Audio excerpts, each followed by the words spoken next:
Yang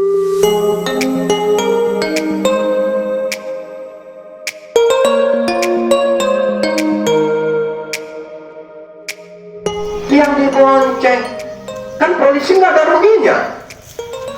Kalau ditanya nanti polisi tugasnya ya nilang, nggak pakai helm ya ditilang.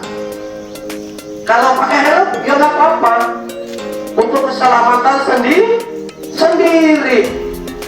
Nah, yang kedua pakai masker.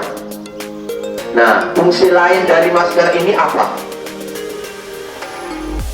Untuk menjaga dari virus corona yang sekarang sedang mewabah. Yang kedua, untuk terhindar dari debu.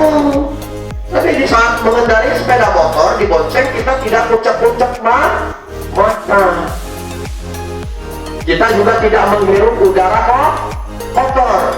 Nah, itulah fungsi lain daripada